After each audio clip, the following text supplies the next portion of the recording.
Miss Universe. Oh, there's a Miss Universe company? Yes, there is. It used to be owned by Madison Square Gardens. Uh-huh. Now it's owned by CBS. And you have to work for them? Yeah, they pretty much own you for a year. Do appearances all over the country. Oh, so you're not just shuffling papers in the basement or something. It was really nice, but you know what? It's really good that it's over. I mean, I much prefer my life now, I think. That's the way I felt. Controlling my destiny. When I took runner-up in the Mr. North Hollywood competition in 1974. I'm impressed. It was a grueling year for me. But when it was all done, I was a better man for it, Drew. But I felt like... I'm sure. Yeah. Let's go to calls. Come on. Wait a minute. Come on. We can talk during the show. Drew, forget about that. Listen. Go to Shut calls. up. Shut up. The good guy, the bad guy. Forget about that stupid pep talk you got. We got to interview the guest for a second before we go to the phone. Yeah. All right. So even the guest agrees with that. All right. Anyway, Drew, you didn't see the Super Bowl, you idiot. No, I know. That was, by the way, I don't know how they tally this, but it was the biggest commercial of the Super Bowl. How do they figure that out? I have no idea.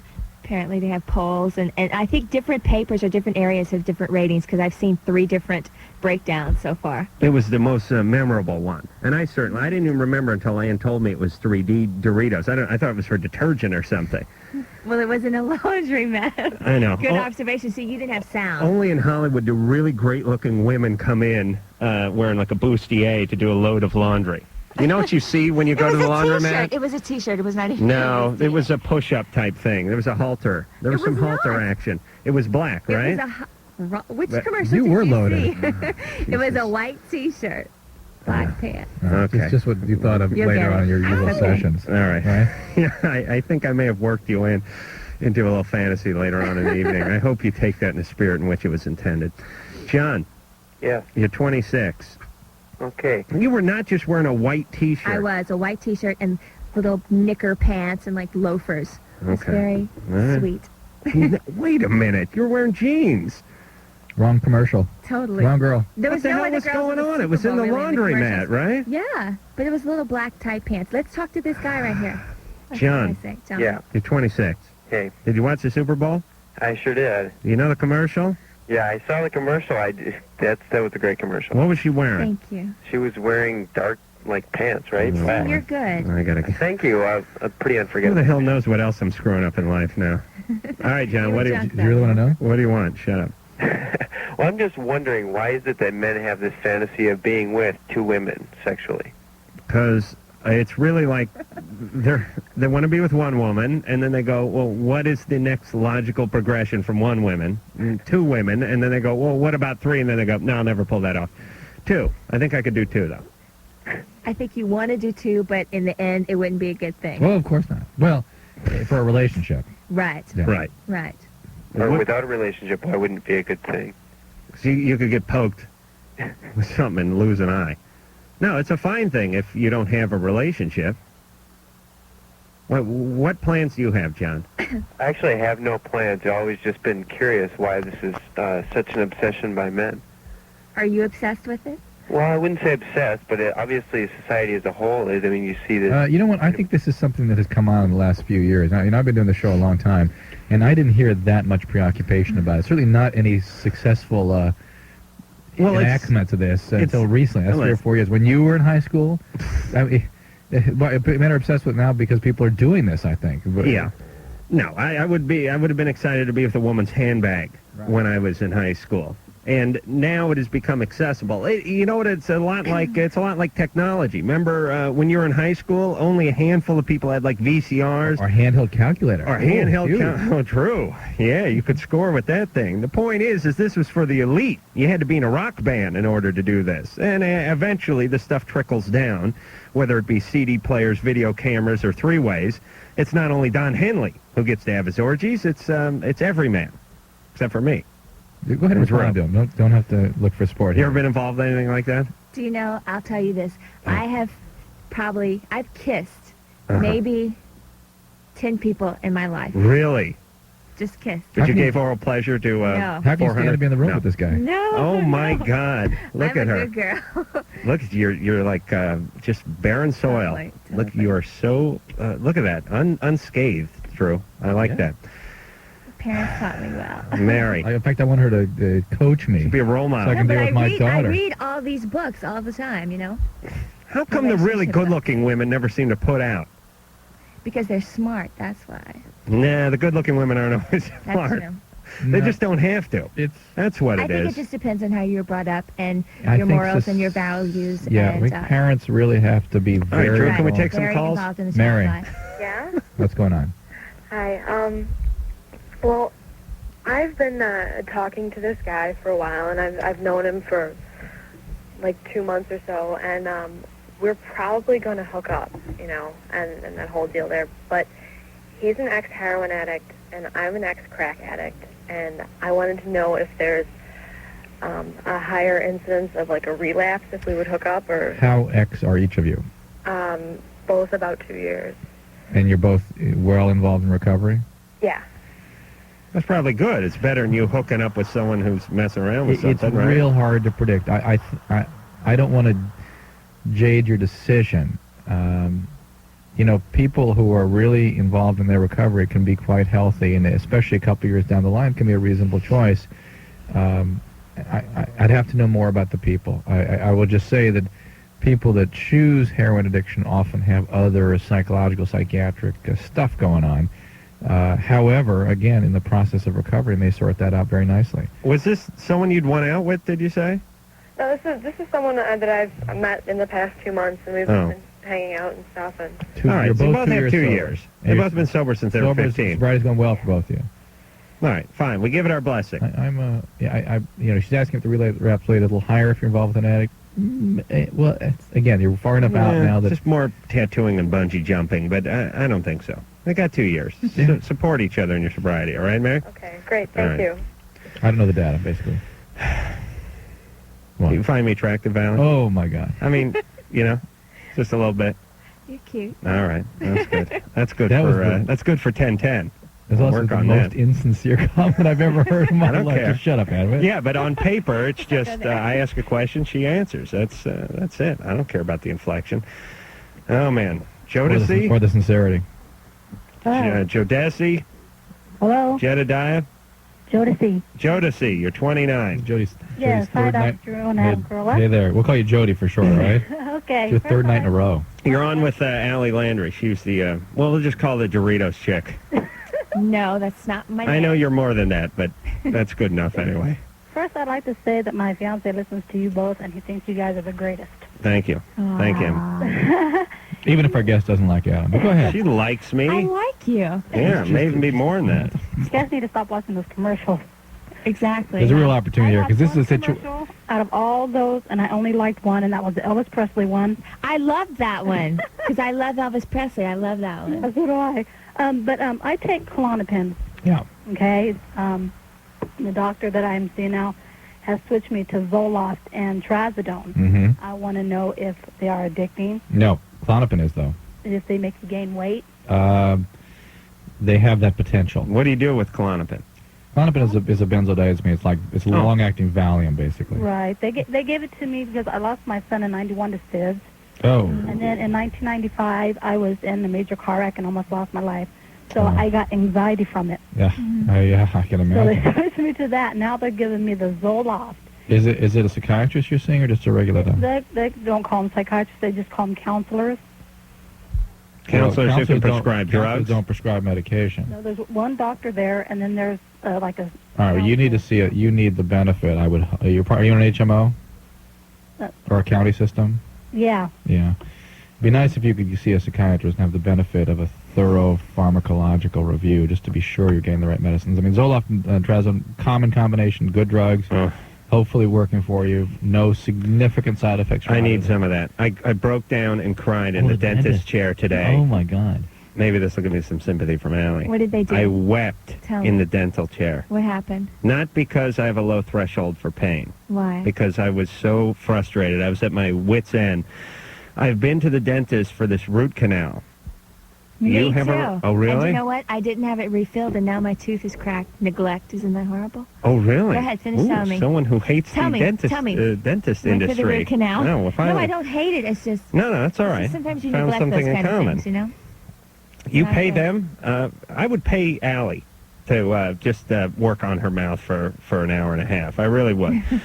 I've been working on this goddamn root canal for how many trips to the dentist, Drew? Too many. 10? 12. No. 10 or 12. Yes. Well, at least you keep going. I think the guy has a crush on me. I really do. And my mouth is and it's been the same thing, and they had to drill through the crown and Isn't that the redo it. worst? He I had to agree. redo the whole thing, and I was in this chair for an hour and a half today, Drew, after we had our little meeting, and at about the hour mark, I just started weeping. Like an insane man. The only other time I cried is when I couldn't get my air conditioning fixed in my car. I know it sounds bizarre, but I was just lying there with my mouth wide open, and I was reliving my life and all the millions of trips to the dentist's office and the hundreds and thousands of dollars it cost me. And this root canal, Drew, I don't know if you've had this, but Ali, you know, they go in. Deep. They go in deep. The nerve. And even though you have the Novocaine, you still feel it. violated. It's as if someone had numbed your ass and then sodomized you. No real shooting pain, but you still know someone's in there, and that's when the crying began. Right. Mouth wide open, tears just dripping Don't down you my hate, eyes. like the plastic things they put in your mouth? You Yeah, just feel like I had the dental dam out in of there. control. Hate that. Did you strike any kind of deal with Janice? What? What? What do you mean a Can strike? we talk about it publicly? Your financial concerns about... Oh, yeah. You mean about not having to pay for the same procedure Yes. 3 or 4 times? Yes. Yeah, I told him. Was he okay with that? Yeah, he's all right with that. He's going to call the other dentist. You know, I spent $3,800 to essentially be tortured for a month, and then Their mistake? yeah, then they had to redo it. Drew, what are you doing? Those are all... Oh, Yeah.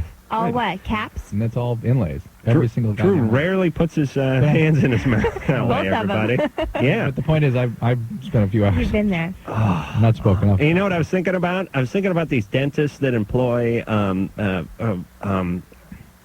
like acupuncture and I don't know, biofeedback or whatever the hell and stuff. Are you kidding? I wanted a general. I mean a local. I wanted a local and a general. Right. And You just wanted nitrous and whatever Right. else they give you. yeah. Go completely out. Yeah, I wanted to be frozen and have it done like in the future or something. Have you ever, like, have they given you the shot and then it really wasn't numb and they went in? Oh, yeah. That's Yeah, the I always what lie. happened to I always me. lie. They're like, is it numb? Oh, No. it's not, no. Really? Why are you slurred? I'm drunk. All right. Abby, Yeah. you're 17. Yeah. What's going on? I'm not a virgin, and my boyfriend is, and we're not planning on having sex anytime soon, but the little things that we are doing, he's very insecure about. He can't talk to me about it, and I think one of the reasons is, and he's never had a real male role model in his life.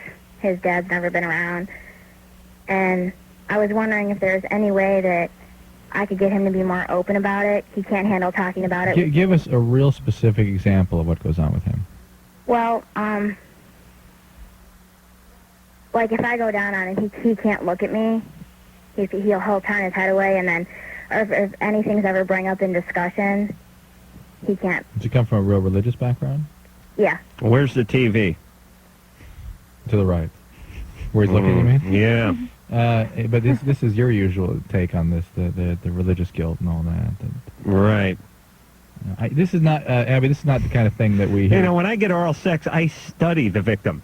I really do. I mean, the partner. I really concentrate because I think later I can use this when I masturbate. I know that sounds a little defeatist. It doesn't sound defeatist. It sounds positively pathological. But you think this is a good mental picture that I may be able to get some mileage I out hear of. the words. Yes, okay. Women come and go. Most people like the experience that they're with that person. Right. Yeah, Not the but no. visual encounter that I'm they can thinking- file away in I'm their thinking, in their oh porno. my God, this is great. I'm going to add this to my my mental Rolodex. Ladies, just that is how men's mind work. Just file that away somewhere. And the second Just thought is remember that. who can I call and tell? All right. Shame on you. Abby, I know. this is not the... It's guys, male mind. Abby, this is not what we typically hear about from guys that just lack a father. Say something else is going on. I mean, because, like, we've been in situations where one of his ex-girlfriends is one of our good friends, and we all hang out together. We were out to lunch one day, and they bring up an incident from the two of them, something they had done. in the middle of the restaurant. All we know, all you're telling us that he's very uncomfortable with his sexuality. Well, wait a minute. Why would they brought up a sexual situation that they'd been in? Yeah, in front of everyone. And embarrassed him, right? No, embarrassed her. Embarrassed her. Oh, He brought it up with the ex-girlfriend. First, start listening, would you? I'm Stop sorry. Jumping. And I mean, it was just like, and that night I was like, you can't discuss things with me, but openly in a restaurant, he sits there and Was she a virgin before they came to the No. restaurant? No. There's something. We have to talk to him. There's just something up. I don't know what it is, but it's Well, not just a dad being absent. You say he doesn't want to talk about his sexuality, yet he brings it up with his ex-girlfriend in front of you. Yeah, What did they bring up? incidents between the two of them. Yeah, like He's a virgin, like though. graphic incidents. Yeah, Oh man, He's a virgin, though. yeah, he's a virgin, this but guy's doing a lot of swinging for a religious virgin. yeah. I got news for you. Okay, I Did should he have. say anything I about should have feeling found guilty or Jesus in anything high school. because of the religion? I mean, because of his religious background, he does like plan to keep his virginity till marriage, but he does explore pretty much everything else. 2,700 blowjobs later, Yeah. he's still a virgin. This is. Oh boy, the the alleg- Lord's thrilled when he hears that. It's interesting that our culture, the allegations Oh, against please. our president have a similar kind of compartmentalization to them. Well, it's not sex if it's not intercourse. I mean, that's ridiculous. It's ridiculous. Excuse me. Thank you. Yeah. Listen, we should stop using the word virginity. The Lord looks at those. There's the clean and there's the soiled. That's the way the Lord breaks up the populace. Drew clean, me soiled, Ali soon to be soiled. This is the way. This is the way the Lord looks at things. Believe me, a couple of rim jobs, reach around, and 7,000 blow jobs, you fall into the hamper of life. But I mean, I throughout don't care if history, you still got your cherry. that was past soiled. Throughout human history, that was that was considered deviant. Yeah, you're more deviant. You're more not virginized by those behaviors. Well, it just shows the stupidity of people in general and religion. No, as well. Our cultural mores, our cultural values right now are really in a mess. And Uproar. yeah, and if there is any truth to what's going on in Washington, just further fuel for the confused youth. No, like they listen anyway. You know what? please. I really Totally believe it's having an affects effect on it. I really believe. What? Look, This is what our leaders we are just- doing, and the example Just that had they're a call. giving us. Abby and- saying, I'm not having sex. Just would having- you let Allie finish her thought there? Right, exactly. No, You, go Jerry ahead. Farwell, all of a sudden? Shut Drew's mic off over there, would you? No, it totally affects us. He's on a pulpit roll. I'm sorry, Allie. Go ahead, sweetheart. No, I do think that what our leaders are doing are totally affecting the culture in a whole. Because Yeah, but it well, doesn't assuming matter. they are. I mean, if Okay. they're saying it, then something's obviously going on. It's not pure innocence. So Yeah. Well, I think it would be naive to think that they were that way. These guys are wheeling and dealing. They're selling out. I have such strong. I love to watch Drew talking to a mic that's not on. This is why we need a camera in here. Watching Drew talking to a styrofoam microphone. This is the exciting part of the show. All right, listen, Drew. Yeah. No. look at that. Mic's it's on. on. Yeah, I've been betrayed. But I have such strong feelings about it. I don't want to speak in these very dramatic terms unless I really know what's happened. It's still allegation at this point, as far as I'm concerned. All right, but let me explain that most guys who are power hungry also are women hungry, and it's Need to almost be synonymous. Yeah, they can be women hungry, but not tolerate the society and their wives and their daughters needn't tolerate the behaviors. Right. All right. This is why I say we get a gay in the White House. No one's disputing that. All right. I'm all for it. A black, Jewish, gay woman. Transsexual. All right, let's be fair. Cover it off. All right, we have Ali Landry here. She was from the Doritos spot that ran during the Super Bowl that got everyone's attention. And are you doing Sunset Beach?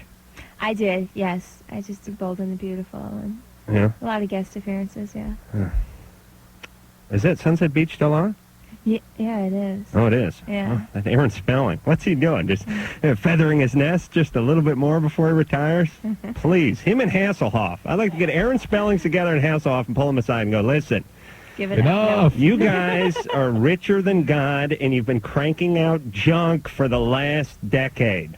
Now, I don't know what you're being paid from these series you're cranking out, but I've got the nation together. Everyone's going to pay you more. Stop cranking out junk. Go sit on your island and enjoy, please. All right. Now that I've offended half of Hollywood, we'll be back. Loveline's phone number is 1-800. Hi, this is Suzanne Summers, and you're listening to Loveline with Dr. Drew and Adam Carolla, so don't go away. Yes, Ali Landry is here. She is, well, you know, I know it sounds, it's a little insulting or something, but she's a Doritos chick from the Super Bowl spot. Super Bowl, remember that big football game yesterday? One of the biggest spots was the Doritos 3D, I think it is. She's real good looking, and she walks into this laundry room, and there's these guys, and always, here's the theme to most good commercials. Regular guys, supermodel chicks. They can't have supermodel guys and fat chicks. That never seems to work. They did, all the other commercials in the Super Bowl were animals. Didn't you notice? Yeah. And really? Yeah. No. I mean, the Elvis thing, but then they had the geese. Right. You know, that one, and then the little insects and the frogs and the iguanas and all that. Yeah. I thought that was quite interesting that's what sells big, huh? They're animals and supermodels and old people boogieing. That has been a theme of years past. That's funny, though. Good look at, old people in their 70s taking a sip off of the Pepsi can and then just partying. Going on hyperspeeds. Yeah. Yeah, that's funny. That's good. Let's all just drink in that comedy for a second. Just picture old people dancing. Yeah. Okay. So anyway, Allie was Miss USA 1996, and she walks into the thing and shoots a Dorito nugget out of her or something, and it hits the thing. You really missed it, Drew. I know. Biggest spot of the Super Bowl. And how many people saw that Super Bowl? I think 67 million. So there's some guy in like Morocco masturbating to you as we speak. I don't think it's been on that. Oh yes, they don't have a lot to go off over there. All right, John. John? Hey, guys. Hey, you're 18. What's up? Hey, I have a problem. I went to San Diego for the Super Bowl. No, not the game, just to look around. And I went to TJ Saturday night, and, well, some things happened, and I was in a strip club, and Strip I club. was getting a lap dance. You're in Tijuana? Right.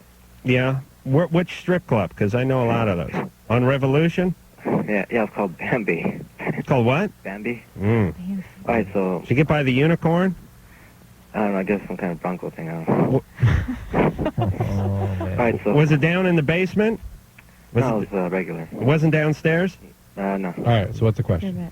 Right, I was there, and I was getting a lap dance, and the girl was facing me while she was doing it. Mm-hmm. And while she was facing me, she decided to, unzip my pants and, grab stuff. I thought they not And then supposed so to she took it out. Yeah, it's Tijuana.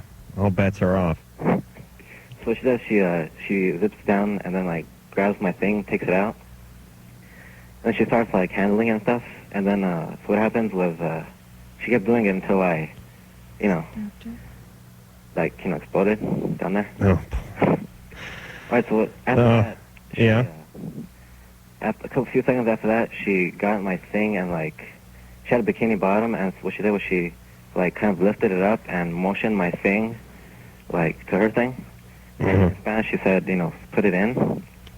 Mm-hmm. And my thing was, as far as I can remember, was touching her pubic hairs, and she was saying, stick it in. And I said no, so I brought it all back and took it away from her. And then so my question is, I'm not 100% sure that I only touched her pubic hair, but my question is about HIV and AIDS. Yeah. That would be an awfully difficult way to contract. They don't have that in Mexico, do they, Drew? Yeah, I'm sure they do, but that would be a very difficult way to contract it. I would think the only thing they could transmit with that sort of limited touching would be herpes. And you'll know in a couple of days that that's happened. Yeah, you're fine. I think you'll be fine. But let's say if I had touched her. Let's not go into the and what if there would have been a 6.3 earthquake at the same time, and don't go into speculation. It happened. What happened. You need to practice safe sex meticulously in the future. Yeah, next time you whack off at a this. strip club, put a condom on, I think is what Drew's saying. And you need to be very careful. If you have concerns, have an HIV done, have a hepatitis screen done. Do I have to wait a certain time? Well, you can get it done. To know for sure, it's 6 months. Oh, you're fine. But I think, look, HIV is not an easy illness to contract, okay?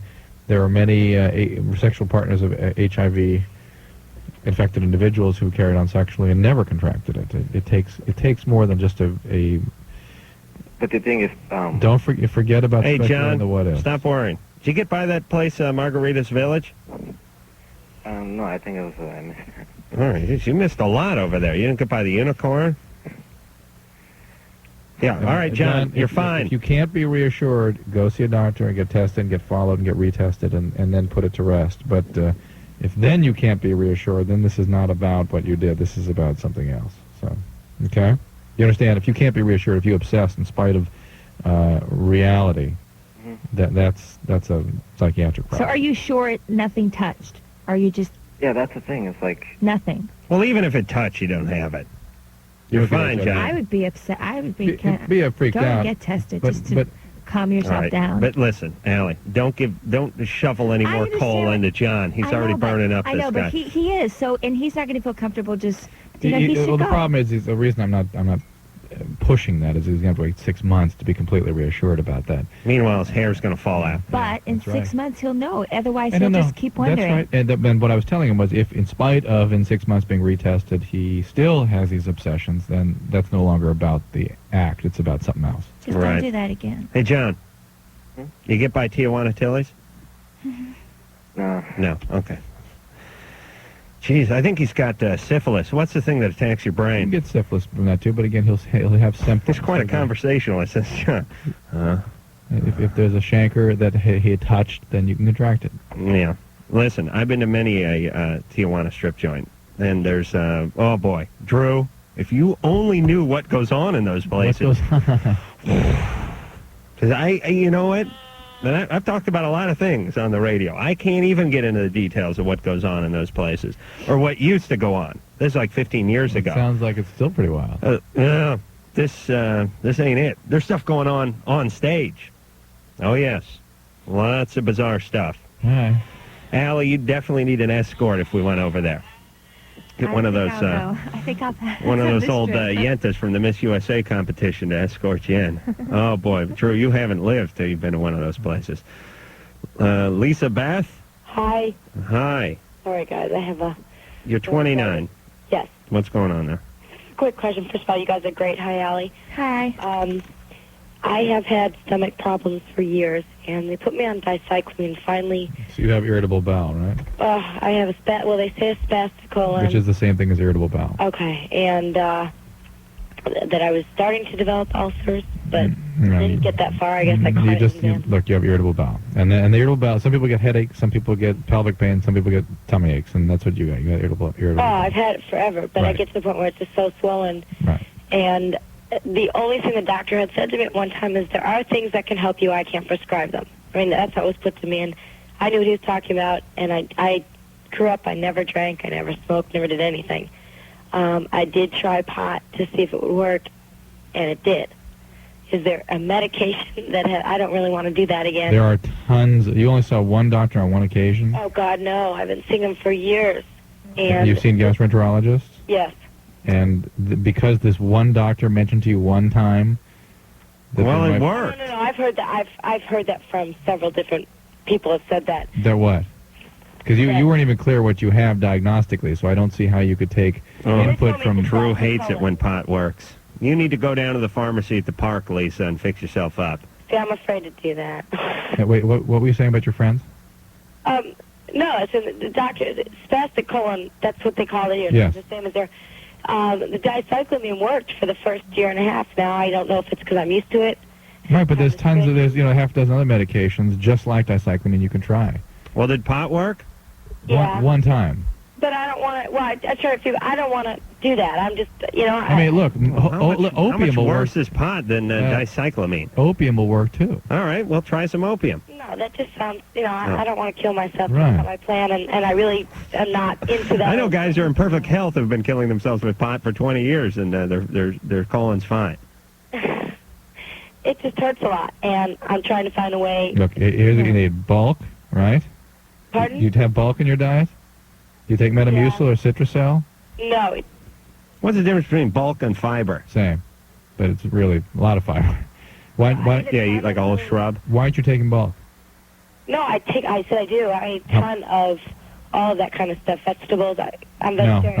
right, It's the powder, right? get Metamucil or get Citrusel and take 2 tablespoons 2 or 3 times a day, all right? Exercise regularly, reduce the stress in your life, take your Bentyl or your dicyclamine, and do that for a month. Then smoke the pot. Okay. What does psyllium do? Psyllium seed, psyllium husk is another bulk Same agent. thing? Yeah. Allie, What? you wouldn't be offended if a guy broke wind in front of you, would you? Yes. You would? Yes. She doesn't like you, Allie. Even if it's like your boyfriend? Because he's just not respectful. You know the woman Yeah, who but finds that charming. Because you think that's somehow a mark of distinction. Well, yeah. I would be offended. Even your boyfriend? Oh, God, yes. Even like a guy you've been going out with for a year or something? Yes. Really? Yes. Really? Yes, because there's certain Wow. things you just don't need to do. You keep to yourself. Well, you don't need to buy flowers I don't either, wanna- but you do it because you care. No. Go Wow. in the other room. Jeez, you're wound pretty tight, Allie. I just know what I like and what I don't like. Yeah. That's a little disappointing. All right, well, anyway, our guest tonight was Ali Landry. I want to thank you for coming on. We'll go to break, and we'll see if we can't change Allie's point of view on the whole gas thing. Hi, this is David Spade, and when I'm driving around listening to the radio, if there's absolutely nothing on any other station, I listen to Loveline with Adam and Drew, because I'm naughty. He is naughty. I saw him a week ago somewhere. Is he okay? Oh, that party. Thanks, Mike. Yeah, that was the antibiotics and booze party, I now call okay it. with the Chris Farley thing? He was so close to him. I don't know. I didn't. I just said hi to him, Oh. and I spaced out on his name.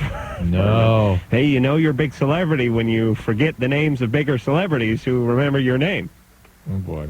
Pretty impressive. Yeah, that really. was big a-hole. Nah. One or the other. Well, they used to call me Big A, but now that you've tacked the hole on, I think it's more fitting. Ali Landry's here. I call the Doritos girl. You call her the Doritos chick. No, Miss USA, 1996, and she was. We had her on because her Super Bowl commercial, that Doritos 3D thing, made such an impression on everyone that Ann just quickly booked her today, and we figured we'd strike while the iron was hot. So it was the biggest commercial of the Super Bowl, and it's the one where the guys are doing their laundry, and Allie comes walking in dressed in just pasties and thong back. No, she Knickers says, and a white T-shirt. I swear she's wearing jeans and a black halter top. I really got to look at that. But We the have to point check. is she comes in there. Naturally, the guys go nuts immediately, and she fires a couple of these things into the. No, I the guy. pour them in the dryer. The guy starts showing off Right. by throwing them up in the air and catching them in his mouth. So you and then pour I them get in the the dryer. bag, throw them in the dryer, then I turn around, Mhm. and they start shooting out the dryer, and I catch them in my mouth and do a front flip off an ironing board and Yeah, catch them in my mouth. Yeah. it was quite creative, this commercial. And boy, what a gig! Oh, to be featured on a Super Bowl commercial. Billions of people watching. Allison, Yeah. you're 23. What's going on? Okay, I recently got married about a year ago, and we're separated now, and I've been having phone sex with some guy. Is that going to be considered cheating? Who is this guy? Some guy I just met on the phone. I don't know him. Why do you feel the need for that? Know him? Huh? Why do you need that? What does that do for you? It was fun. I mean, I didn't plan on it. Just kind of happened. How did it you meet happen? him on the phone? Wrong number. Are you kidding? Yeah. How did the conversation start? He lives out of town, and he called the wrong number, and he just kind of started saying, "Oh, you've got a nice voice," and Oh, really? All right, there's two things. I bet he's pulled that ploy before. well, by the we've way. had it twice since. No, Yeah, I but mean another every guy. time he calls somebody, he says you got a nice voice. But the fact that it says something about her that she would go this direction with this person, not necessarily even about the relationship. But How long you been married? For a year. here's my. Well, it's been a whole year. I've been thinking a lot about this stuff lately with all that's in the press, and here's what I've distilled my. True with the press already. No, well, look, here's what I distilled my feelings about this down to, is that anything you do could really hurt your partner, your husband, it violates your vows. Well, he violated ours. Ah, what happened? Well, he doesn't work. He's addicted to drugs. Oh, I like this. Okay. You know, That's he's interesting. So this relationship is a mess. That's why you're exactly That's really why you're bad. looking for some sort of relief or some sort of connection with somebody outside of this relationship. Why'd you marry this idiot? I've been with him for like 8 years. Oh, I see. We have a kid. Oh, I mean, I do love him, but he just isn't responsible in any sort of way. been with the guy since he was 15. I was 15. How old was he? 37. He's 17. He was 17 at the time I met him. Oh boy. All right, you need to do something here. This is. What are you guys doing for money? I work. This is a sign to you that you're in big trouble. The relationship is in big trouble, and you know it. You told us that in no uncertain terms. You need to either require him to get treatment and or get some couples counseling and or leave. Well, he's out of the house now. I don't support him. I've done it before, and I can't do it. So I work, I take care of my daughter, and he's trying to get his life situated. But, Where's he getting his life situated? I don't know. The crack house.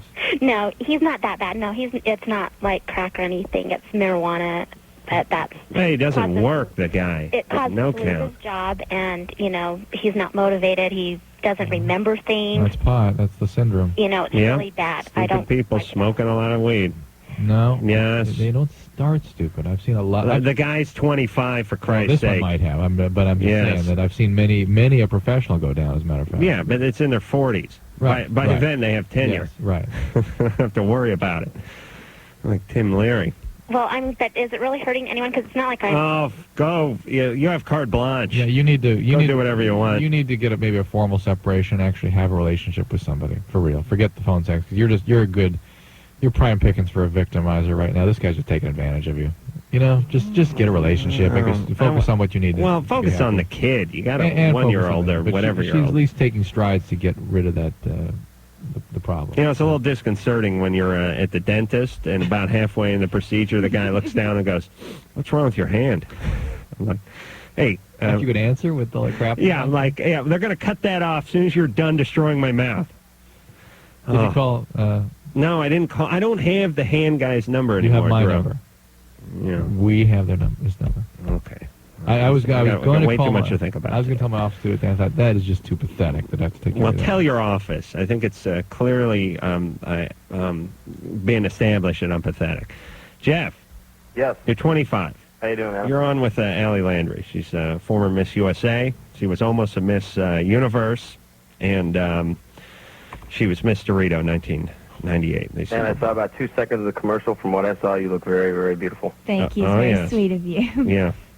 Problem, guys.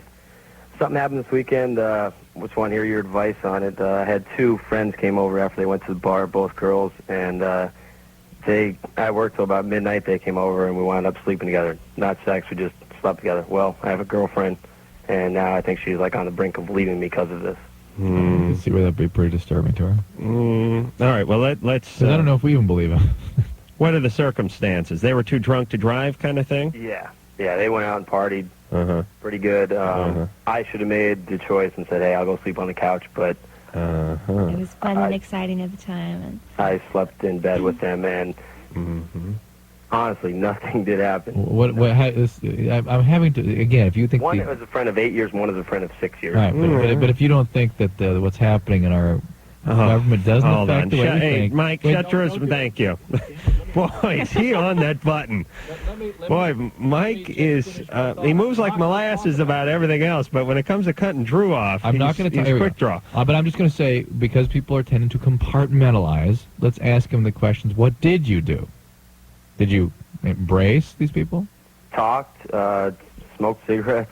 You didn't get a physical closeness, or... Of course, they're sleeping in the same bed. You're not going to be pretty... Listen, my grandmother dozes off next to me. I'm going to cuddle up with her eventually.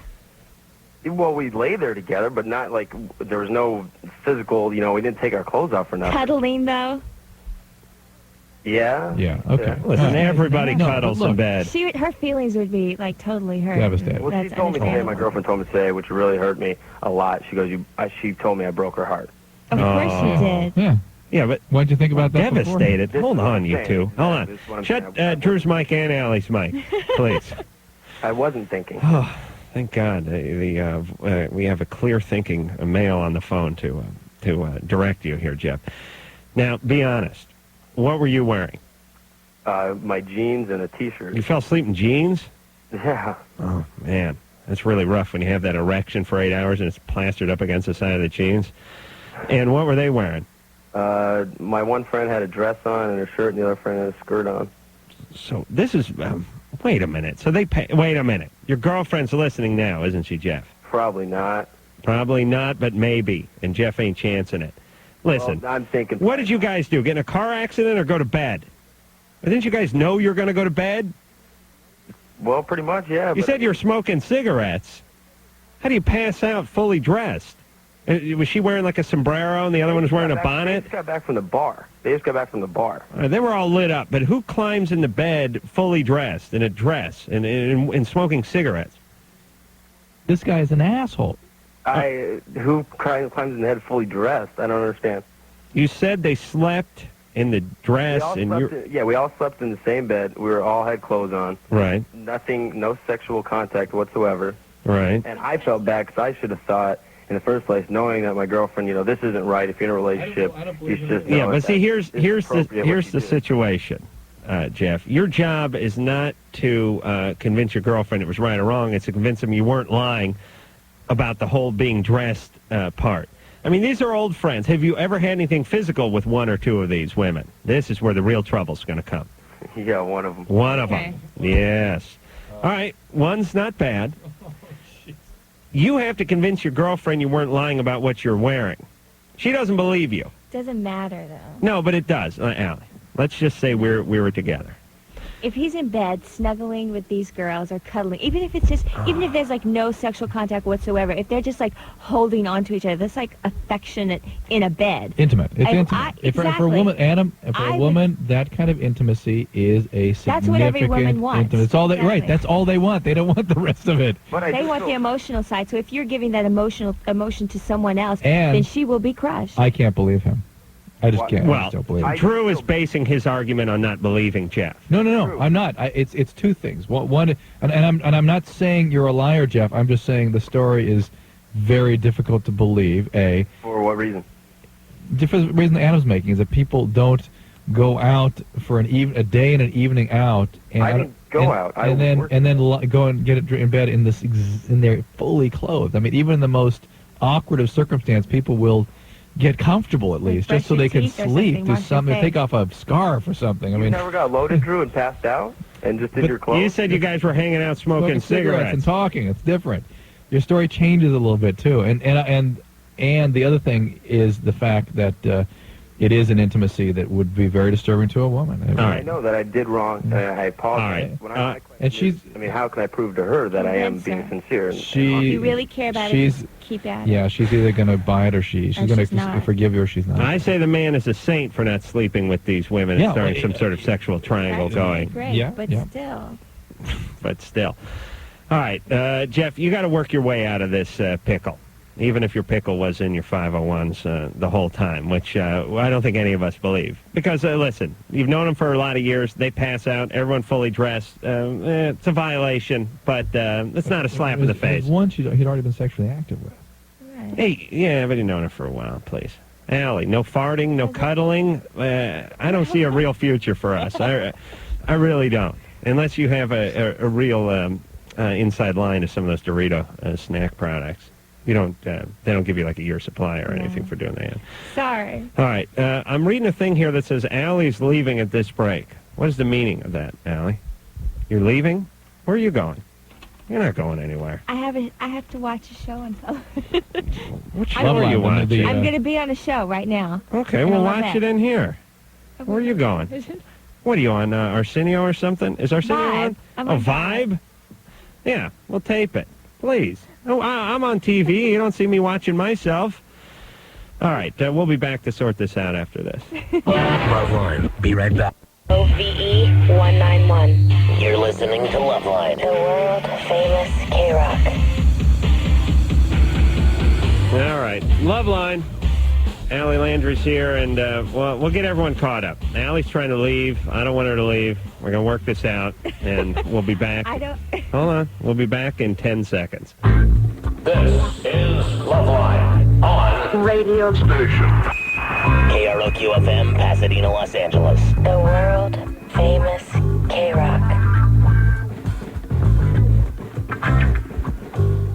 Hey, it's Loveline. Adam Carolla, Dr. Drew, Ali Landry from the Super Bowl Doritos spot in the laundry room, and Miss USA, and on some daytime stuff, too.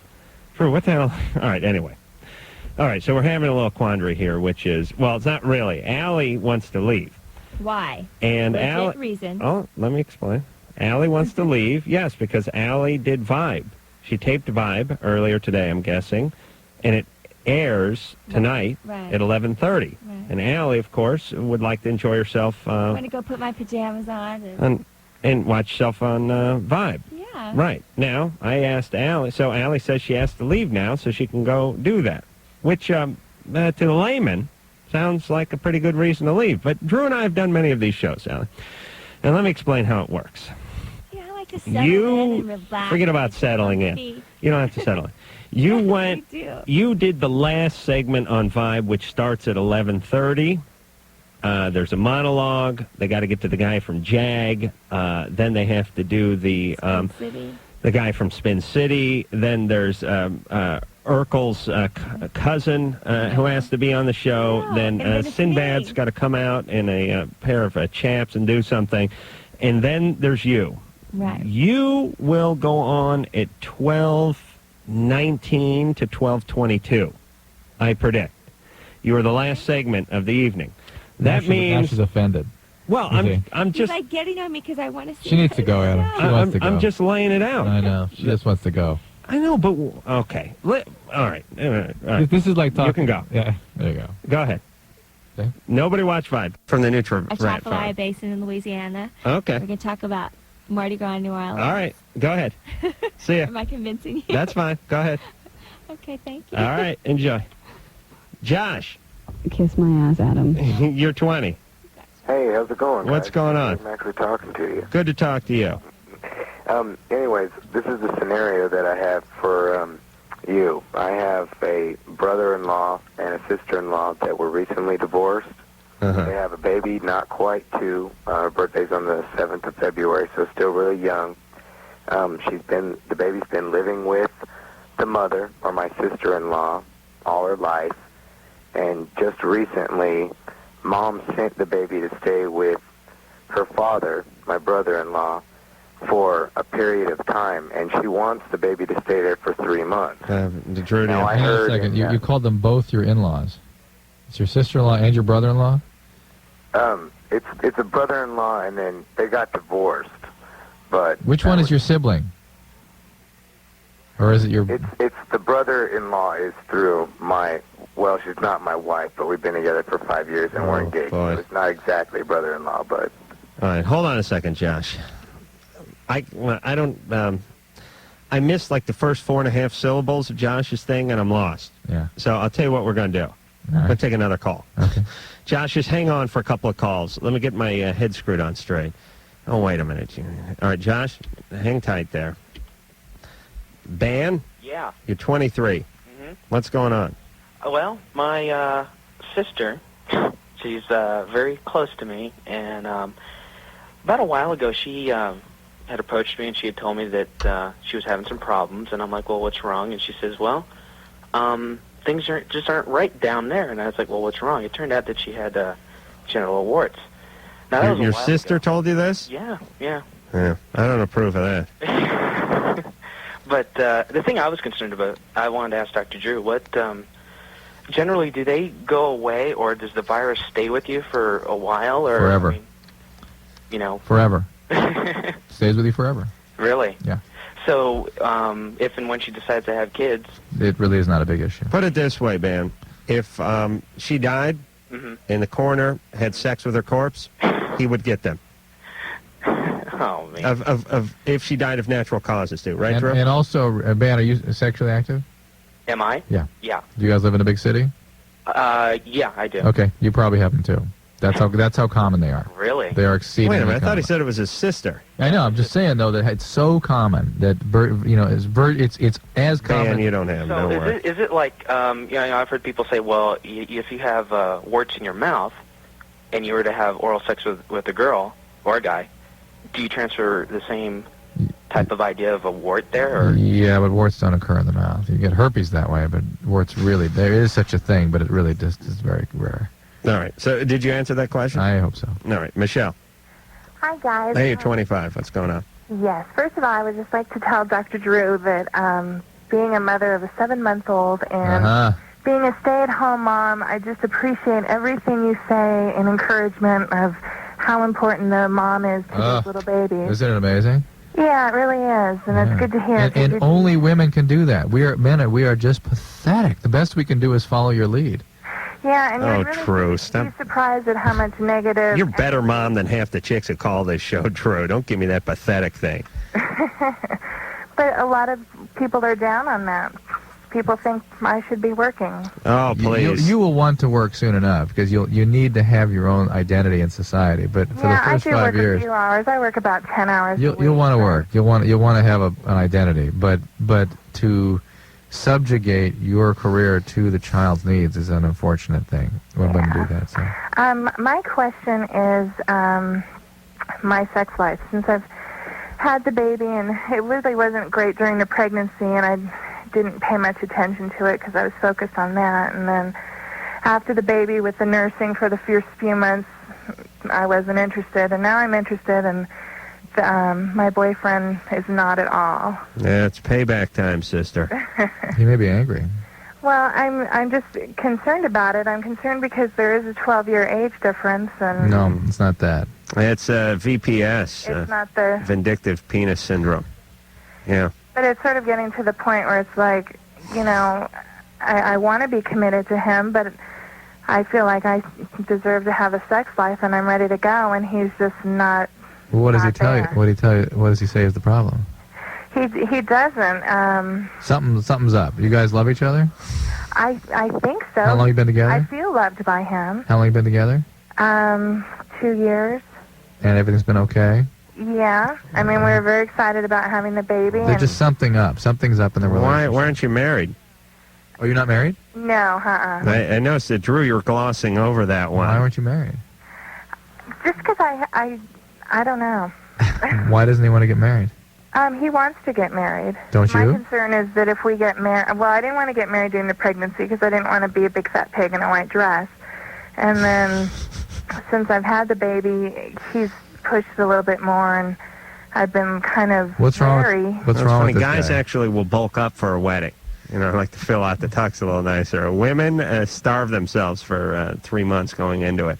Yeah, you want it to just be the perfect thing, and Yeah. I don't know. All right. So I don't know. All right, Michelle, when's the last time you had sex with this guy?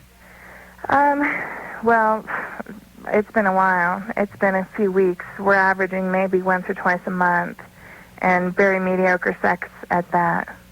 Once or twice a month and mediocre. Yeah. So nothing to rave about. his heart isn't in it. Right. All right. Well, listen, this is when a guy is having a difficulty in a relationship, this is, it's usually the last thing that goes, isn't it, Drew? The sexual drive? Yeah. Yeah, I just wonder what she's sensing about the guy that she doesn't want to get married to him. Well, she want to get married and be fat. No, there's something sensing. She's sensing something about this guy. Well, I just don't. I want to make sure that he's the one for me. You're having a child with him. You had a child, didn't Yeah. Yeah, we have the baby. What is up with him? What is it you're sensing about him that's not quite right? I'm not sure. I think he's a great guy. Sometimes I just question whether or not he's my life partner. Why? Because there's not the passion. Right. And when I talk to some people about it, they say, you know what, you love him, the passion always dies anyway, but I don't know. They're very sensible people. And something's up now, that's for sure. You know, we did have a good sex life before I was pregnant, Again, but there was a something lot is of alcohol involved. Ah. And with him or you? Both. Okay, But so mostly him. He's all right. actually an alcoholic, and he's All right, been why sober. Michelle, Yeah. why don't you just mention that to us? One of the reasons you're kind of leery of the guy. Mm-hmm. You know? Why is that, Ann? Sorry, I'm talking to Ann for a second. You know what I'm talking about? No. Okay. Why are we doing that? Hey, you want to talk about it either? We'll go out and talk to those guys? Oh, okay. All right. Ann's best. I'm such an idiot. All right. Is Michelle fine? Yeah, Michelle's I fine. wanted to talk some more. What if you say? No, that's enough. Jay. Yeah. You're 20. Yeah. What's going on? Not much. like when I was younger, my father died when I was 3, and she got a boyfriend, and... Your mom got a boyfriend? Yeah. Mm-hmm.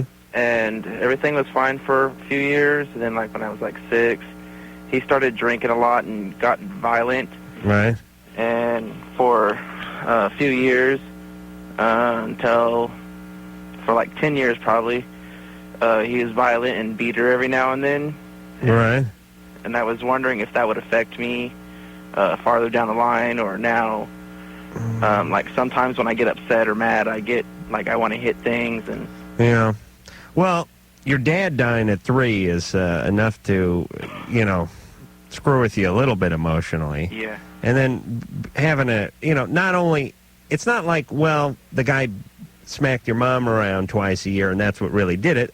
This guy was probably an a-hole year-round. Yeah. So that's not a help either. But I don't think it's an excuse to be violent. Yeah, I was just wondering because, after I seen him, because, I seen him beat my mom up when I was younger. Oh, boy. And, when... Yeah, those models of violence tend to resurface. Yeah, and, particularly seeing somebody beat up your mom. Yeah. Oh, your mom. Your dad died. Well, how'd your dad die? I'm not real sure. My mom really doesn't like talking about it. Yeah. The way I understand it, he was in jail and... Right. Yeah, I knew there was something. It wasn't... he wasn't saving, a cat from a tree or something. Yeah. There was something. So your mom has a little bit of history with guys in violence. Not really. Well, your dad died in prison? And some sort of riot broke out or something? No, he just hung himself. He committed suicide. No. All right, but what was he in prison for? For robbery. Okay. Well, I feel sorry that Jay's dad died, but saving the taxpayers. Well, so what's the question? Oh, I was just wondering if his violent attitude, when I get older, will I end up having the violent... You will be the judge of that. No, but you won't because you're 20 and you're asking now. Possibly, but certainly you will have a model for aggression, and you're going to have to learn to contain it, and it's very important that you do. Yeah. But, Jay, here's the deal. Don't look at yourself as... some people look at their lives like they got dropped on some sort of logs that were lashed together with rope, and they're just going down the Mississippi. The Niagara Falls. Yeah, they may hit some rapids. They may not. Who the hell knows which way they're going to turn? Don't look at your life that way. Look at it as more of like a cigarette boat. And you're smoking one of those cigarettes with the long extensions on it, and you're wearing an ascot. And one of those Thurston Hell, the third jackets, like a smoking jacket, and you have the wheel in your hand. You can go ahead and do what you want. You see some trouble ahead, go ahead and steer away from it. Yeah. Feel free to be the skipper of your own vessel. Am I right, Drew? Yep. Thank you. Let me try Josh again. Yeah. Guys. Oh, me? Oh. Okay, Josh, what's up? Please. Okay, let me try this one more time.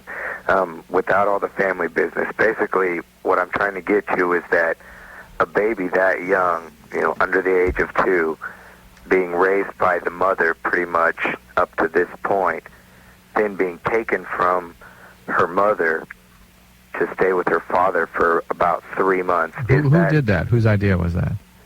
It was like something that they decided on. The two of them. Why? What was going on? What was going on with the mom that she needed to unload the baby? I don't know if it's just, if it was just that she wanted some time alone. I know that the father wanted to see the baby too. Women don't just want time alone from their baby unless something pretty heavy's going on. You think that might be something more? Well, what's going on? I don't really know. She doesn't, I don't talk to her that much. Is she an addict? No. There's nothing like that going on. I would never ever even guess anything like that because I know him well enough that I know that that's not the issue. I don't know if she's having trouble, fulfilling the role of being the parent. Well, what I'm trying to assess is how inadequate is she already, and how much abandonment and powerlessness is this child already experiencing just by being cared for by this woman. Mm-hmm. It is always traumatic and potentially quite damaging to take a child away from its mother, particularly when it's bonded to the mother. Mm-hmm. That is a lifetime of abandonment issues.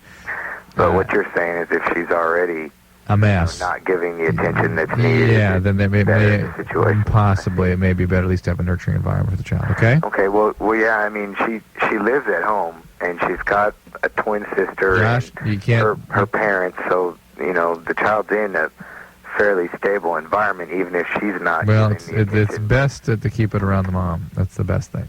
Okay. So I mean, should I try and talk her into not leaving her baby so long? Yeah. Yes. Absolutely. Okay. That's what I just wanted to make sure before I got involved. Oh, I think you can't do too much, and you need to find out what's actually going on there. But it's always better err on the side of keeping a child with the mom. That's a good thing. Okay. All right. Bye. Real quick, this is Jason. Jason. Hi. What's going on? All right. I had these 2 spots on the head of my penis. What do you mean by spots? Well, they looked like warts. I wasn't sure. I mean, they were just raised spots, of skin, and they didn't really bother me, but they were there. They bugged me, kind of, Uh-huh. So I guess I messed with them, and they started to come off, and I pulled it off. All right. What's the question? Well, they bled for a little while. They healed up. That's nice. I was wondering, they're gone now, but were they warts? They could have been. Well, if they were, are they going to come back? Typically, but the little tiny ones, it was a little tiny raised area? Yeah, very small. Are less likely to come back, at least not frequently. And it probably will come back, may not come back in the same spot, probably will, and maybe a long time before it does. Well, if they do, what can I do about it? You can see a dermatologist or a doctor, and there's actually a cream now that can get rid of these things, and they can be burned off and frozen off and all kinds of things, lasered off. Well, is there any way for me to keep from giving them to other people?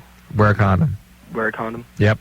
All right? All right. All right. Hey, let me tell Adam something. Adam actually is just walking back in the studio. He had to just relieve himself or something. There he is. Wait, here he is.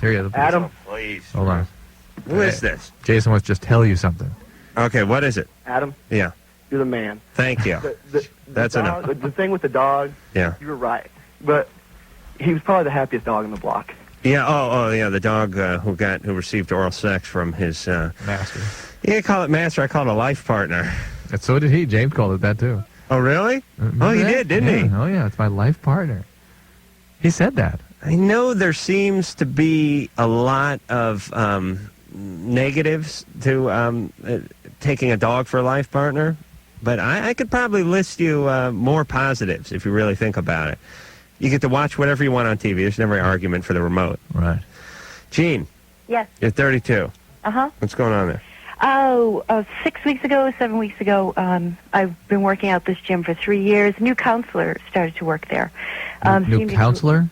Counselor, personal trainer. Trainer, all right. Seemed to have his act together, was into fitness and working out, and seemed pretty healthy. Yeah, I don't trust any of those workout guys at the gym. Me either anymore. Wait to hear what happened.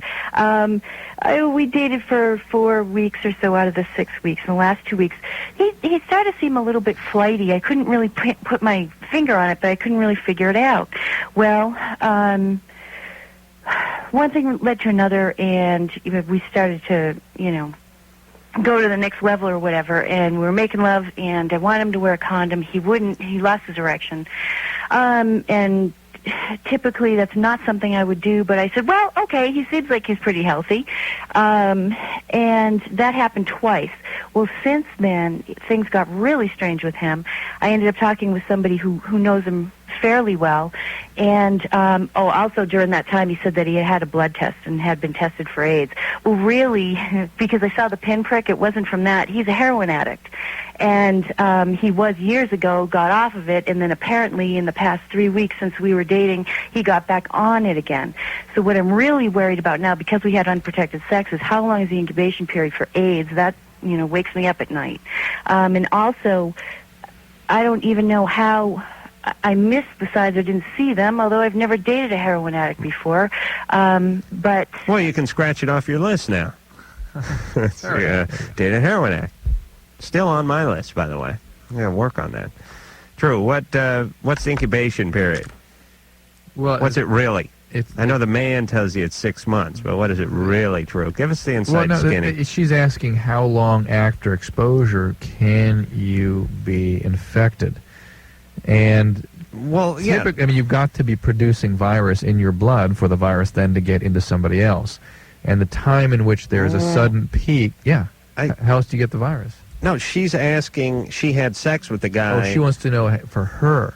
Yeah, I think she's worried about her, yeah. No, but I thought she was wondering when would if he just started using heroin 3 weeks ago, No. Is that enough? Yeah. I'm going to speak for her and say no. So the incubation is within, if she were to have had a febrile illness, if she gets one at any point, that could be it. That could be the acute AIDS infection. All right, within 6 months. And certainly within 3 weeks, some people will have that. But 6 months, by end of 6 months, 99% of people will have had their thing by then. Right, so it's 90% within, like, what?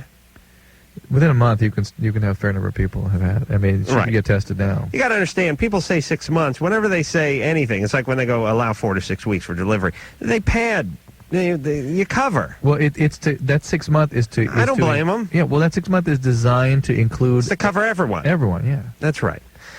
All right. I want to mention that tonight is the premiere of the Loveline TV show, and before all you radio people and Ann have a small conniption because I know they don't like us talking about the TV on the radio. We do talk about the radio a fair amount on the TV. I would say almost every show the radio comes up. So tonight's premiere night, and I think it's only fair to mention that and give a little something back. Either way, we're winners, right, Drew? If you say so. All right, we'll be back. Loveline. Hey, this is Kevin from Kids in the Hall, and we always listen to Loveline with Adam Carolla and Dr. Drew. Yes, they do. Phone number, 1-800-LVE-191. Ali Landry was here tonight, the Doritos queen, but she had to leave because she wanted to get in her jammies. All right, and she'll not be on the show, right? No more of her. It's enough of her. Okay. Dan, did their people call you, or did we call them? They called us. What is that? I don't understand that. Why do you get up and leave halfway into the show? I mean, put in an hour, all that stuff, but I mean, I think I went searching for her. Always pisses me off. No, well, that's my point. It's like someone pursues you, and then they come on, and then they got to leave because they need time to get in the jammies and sort of settle in before they're on. Please. Honey, how often are you on national radio? All right. Well, I'm getting up early tomorrow morning. We'll see how it's looking down the road from here. Huh? I'm getting up early. I'm just I'm plotting my revenge. Yeah. Oh, yeah. Drew is going out to do Jenny Jones tomorrow in Chicago. And what time you getting picked up, Drew? 5. 5 p.m.? A. 5A. And what time you getting into Chicago? Noon. And you're doing the Jenny Jones show. What time's that take? 2. And you're going to be back tomorrow night? Yep. Oh. Why are you doing that? I would never do that. I know. I got talked into it. Hey, I told you not to do it. I know. And Susan, my wife, told me to. But she really told me not to do it. But the people who advise us suggested I do it. Right. But, I think if they could have told me to put a beard and go hide in the Ted Kaczynski shack before it was transported, they would have advised me to do that. But in all... Too. I mean, listen, all publicity, who cares? Well, you got a show. I know, I understand. But somebody thinks... Look, I have no objection to their stuff. I've always wanted to be inside daytime and try to shape it. You're going to... I know. You're going to be sandwiched between Dr. Joyce Brothers and Mother Love. No. Okay. They agreed to have just me. Oh, I don't believe it. You're never getting a word in edgewise. Dr. Drew's right. Now, it's going to be Dr. Joyce, Mother Love, and Bob Denver from Gilligan's Island is going to be on there. And Drew, and that's just going to be the ones in Chicago. Then they get up on the satellite to New York and L.A. and forget about it. I did. What's his name? Charles Grodin last. I had a better experience with that because I set those sorts of issues up ahead of time. All right, so you're going on Jenny Jones tomorrow, and you'll be on alone. Yes. Never. No, ain't going to happen. An hour of Drew? Yep. What's the draw? No one's going to watch that. Please, there's got to be something going on. Well, there's like 19 people I have to interview. Right. Is that's. And what's the topic? People that travel needlessly for $565 like idiots. Is that going to be the topic? People that go to bed at 1 and get up at 3 so they can go to Chicago and make an ass of themselves?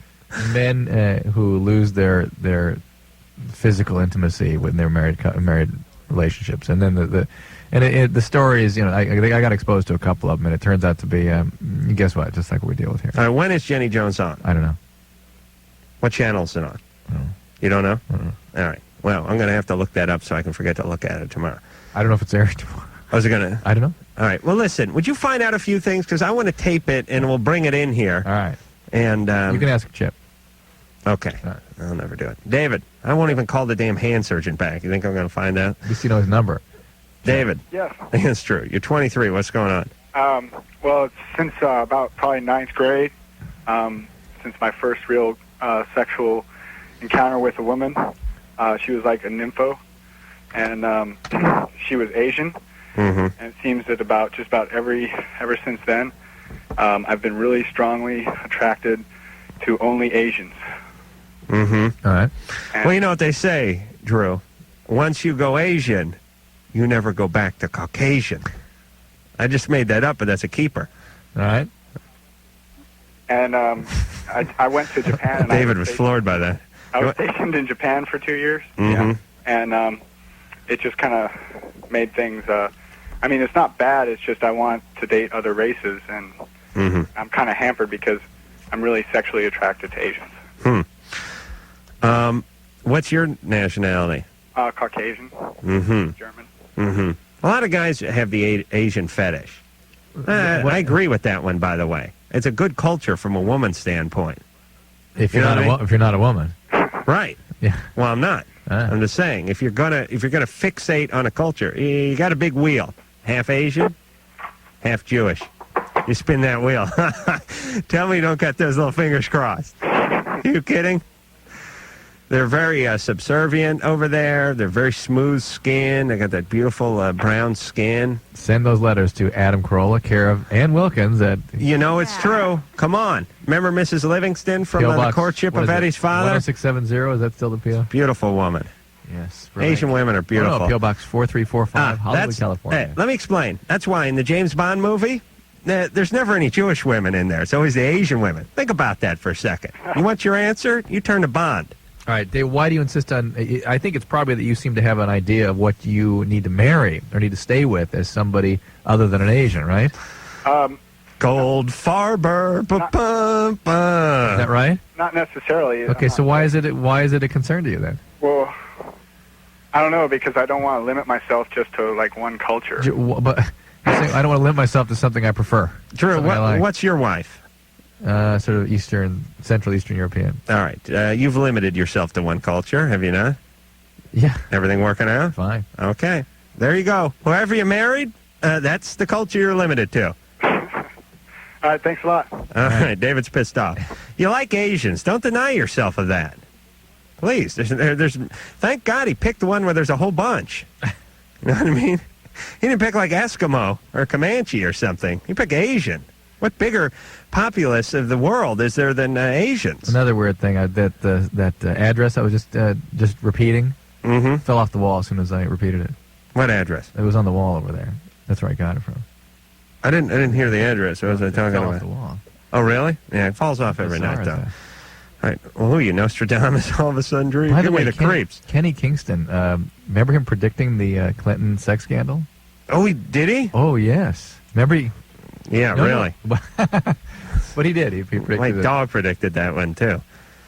He predicted? Well, remember he kept going, it's going to make him look like little Lord Fauntleroy or something. Oh, really? Hi, this is psychic Kenny Kingston. You know what I was thinking about? He doesn't pick the world's greatest women to get hooked up with. Who? Clinton. Yeah. You know what I mean? Yeah. And it's a certain kind of genius. Because he hooks up with these Monica Lewinskys and these, what the hell's her name? People don't want to believe. What's the first one's name? Flowers. Jennifer Flowers. Or Paula Jones. Oh, Paula Jones. Okay, Paula Jones. Now, people take a look at Paula Jones and they go, I don't know. But if it was like one of the English leather girls and they put her head up on the TV, everyone would go, oh, yeah, he's guilty, man. Come on. See, it's a certain kind of genius. Yeah. I mean, if Ali Landry, the guest we had here last, was one of the women in question, he'd be guilty, right? Everyone would go, of course. Sure he did. Come on. He used his power. But he picks women that are a little bit borderline physically. I mean, there's nothing wrong with them, but they're just like you're thinking, well, it's the governor. You got to be pulling. Yeah, listen, I'm doing better than that. I don't hold an office, right? So you kind of go, I don't know. This is how guys think, by the way. This is how we would decide whether he was guilty or innocent. Not by the evidence, but by the chick's hair and teeth. It's true. Isn't it true? Mm. Tell me if you had, like, Susan Anton, and she was the one in question. Or, I don't know, Cindy Crawford. She was the one in question. Everyone would go, oh, he is guilty. Look at her. Come on. All right? Yeah. Diane. Yeah. You're 23. Yeah. I had a baby for somebody else as a surrogate mother. Yeah. And all of my friends have been telling me that I need to get into therapy because I didn't have a problem with giving up the baby. Mm-hmm. How much money did they pay you? They didn't. I didn't want any money for it. Well, now you need therapy. That's therapy. Now you got no money for therapy. Very ironic. Is there anything in your past to suggest you'd have problems being empathic or connecting with another person? Well, I have 2 kids myself. Yeah. And when I had my first, I wanted to do this. I wanted to have a baby for somebody else. Why? I don't know, really. I mean, I've always my whole life wanted to help other people, no matter what. Mm-hmm. What does it mean to you giving birth to somebody else's child? What's the meaning there? What? What is the meaning of that? And what does that mean to you, carrying somebody else's child? It was actually just a wonderful experience. Yeah, boy, I understand. It sounds like you sound fine, by the way. I'm just curious what the meaning of that was to you. Why did you come up with that as something you wanted to do? What did it mean to you? Just giving a gift that somebody else couldn't give. Couldn't have gotten like a chia pet or something. All right, Diane, we got to go to break. Well, hold on, because I want to get to the bottom of this. This is very interesting. Yeah. We've not had one of these calls. Oh, see, I sort of understand it, Drew, in the sense that I know everyone has that child thing. This is why I'm going to make a bad parent, by the way.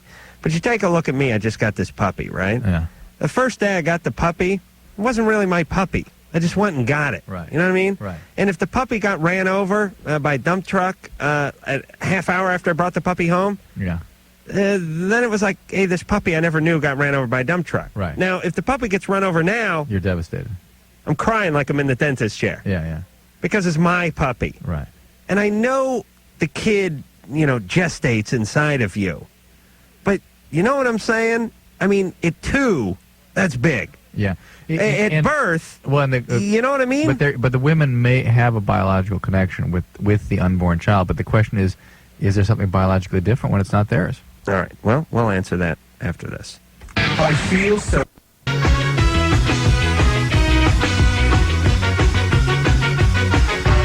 Hi, this is Psychic Kenny Kingston, and you're listening to Loveline with Adam Carolla and Dr. Drew. Yes, you is. Last time we had Kenny on the show, he wanted to come over to my house and exercise it, right? Yeah.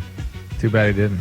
He wanted, he was going to make a donation in my name for $350 or something. I said, listen, Kenny, no offense, but the only thing, sweet spirit, I want out of the house, when you're in the house, is you. So all you really have to do is come over and leave. It cost me $350. Please. I got a house that's 75 years old with a bunch of...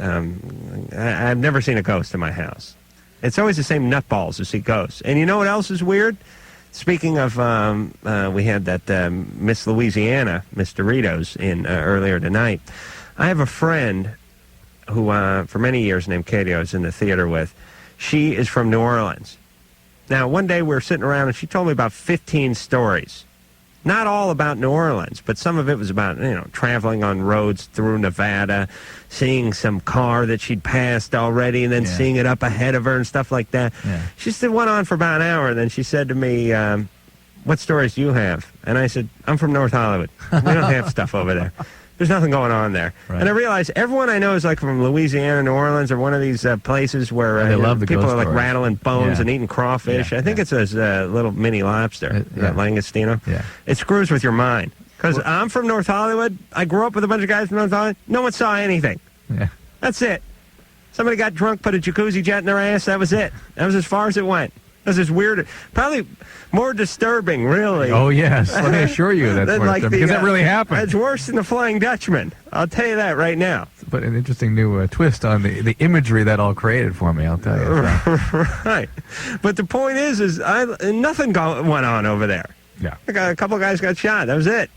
But they really did. Bank robbery. No premonitions, no aberrations, no inclinations, no beauticians. I don't know what the hell I'm talking about anymore, Drew. All right. What the hell are we talking about? Diane Surrogate. Oh, wait. Oh, yeah. Where's that? Yeah.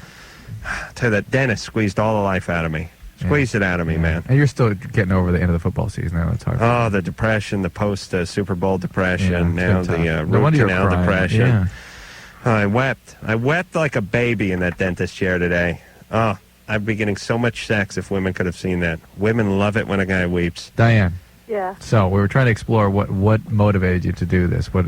I by the way, don't have any problem with anything you're saying, but just curious what the meaning of this was for you. She was a surrogate mother. She got pregnant, gave the kid right to the owners. Did you feel connected? Did you feel connected to the baby? I didn't. I didn't feel emotionally at all. How about when it was your baby? What? How about when it was your baby, which you had been through before that? You have 2 kids. Yeah. With my kids, I was very emotionally connected to them. Mm-hmm. Is that because you were preparing for the baby and knew it was, yeah. And do you like being pregnant?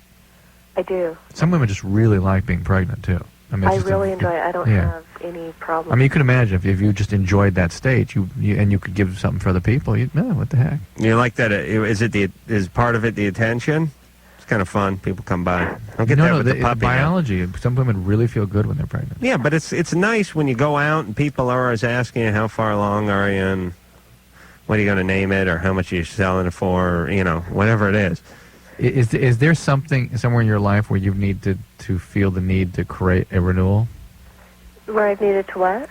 To feel the need to create a renewal. What the hell does that mean, Drew? I'm just wondering if you lost a sibling, a child or something. Well, I did lose a brother when I was... Oh, that's going to get him $1, everybody.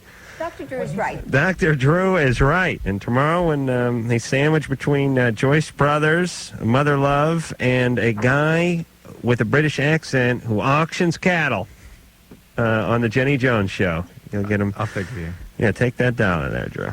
So can you see how that can be a way of buy yourself a cup of coffee and an O'Hare, okay? At 5:30 tomorrow morning. Yeah. Can you see how that can be a way of helping you cope with leftover feelings from all that?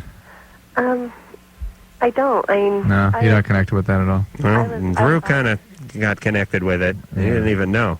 I was always giving long before my brother died. All right, well, wait a minute. How old were you when your brother died? I was 12, but I always gave everything But I had to everybody else. But that's that's defining yourself by being responsible for everybody else. Was this an alcoholic family too? Was there some? No. All right, but I want Drew, stop with the emotional crap for a second. Who's the couple? Actually, it was my boss. So it's somebody you knew too. Yeah. That's nice. I used to see the baby a lot. And did he get to have sex with you? Oh no. Artificial insemination? Uh-huh. Just seems like a lot of work. Wait, no, not artificial insemination. They took an embryo and implanted it, right? No, it was just the sperm. Oh, so it's your egg too. Yeah. So it really is part of your child. You're not just a surrogate. You are a. Oh, that's a surrogate. You're a donor and a surrogate. Yeah. She's a surrogate. She's yeah. I mean, being an egg donor and a surrogate is different than just being a surrogate, right? Yeah. I mean, this is some of her genetic material being passed here. Well, God bless you. I mean, I think it's great. And it's good for your boss. He can never fire you. And by the way, I don't have a problem with you using this sort of mechanism as a way of dealing with that old loss. I mean, if it helps you feel a sense of renewal and helps you really put some of that material to rest, what the hell? No sex, though. Turkey baster. Is that the way they do it? They literally just, the guy masturbates into something, and then there's some sort of masturbatory transfer that goes on, and then that goes in there, and they must, but they must freeze it and thaw it out? I don't know. Ask her. Fresh? Probably. There's nothing like fresh sperm, Drew. There was Especially I around the had to go holidays. through all that, right? Oh, you did, yeah. Oh, yeah. And there was a donation line every morning for the fresh stuff. Oh, really? What do they call it? They had a nice euphemism, like a specimen. Donkey squad? What was it? Specimen. I can't remember. This is my favorite part of your life, Drew, where you had to go get in line.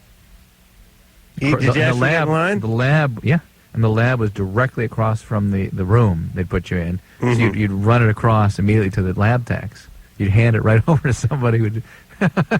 and I would tell you something. There was a lot of thought and technique put into making sure that it was yours, and that they kept track of whose was whose. Right. I mean, that was a big part of it. So a lot of people involved. And did they give you material to look at in there, in the room? There's a video room. There's a video. And what kind of porn did they have in there? I can't remember.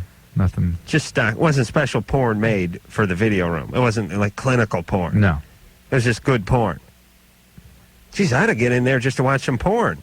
I wonder if I could do that. After about 8 months, they realized, oh, wait a minute now. This guy's not even married.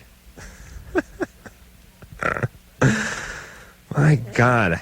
That's a lot of pressure to perform under. Did they give you a little cot? No. You got to do it standing up. And there's a chair. A chair? I got to lock my legs. I can't even do it in the shower. I couldn't. And what do you got to stand up? You got to go into a cup, right? Yeah. See, I couldn't do that. I need to have something. I need to have like a army cot modified with some sort of vacuum power or something where I could line my belly and watch the movie. I couldn't do that. I'm proud of you. There's more information I need to know. Yeah, I can't just peel something off standing there, especially at that time of the morning. They have beer or anything to get you in the mood? Oh, my God. Is this a regular cup? Like a urine specimen cup. Boy. Oh, man. Can you imagine being on mop detail in that place every day? Because there's no way you're making it all in there. Oh, boy. Jeff. Yeah. You're 34. I am. I don't know if it's a problem or anything, but the only thing that I can experience pleasure with is if I fantasize about giant women. Like 50-foot tall women? I do that. Yeah, not always necessary, but, various, Okay. And there's actually some literature that I have, some magazines that you can send away for. Hefty love? What's that? What? You mean big chunky women, right? Big naked chunky women? But, I mean, no, not realistic. I mean, it's, Wait a minute. You mean gargantuan women or fat women? gargantuan. Oh, really? Really? No, not fat.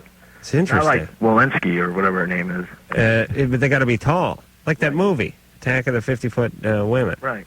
Well, I mean, you can understand, people's sexuality have a lot of primitive connections with growing up, and if you had...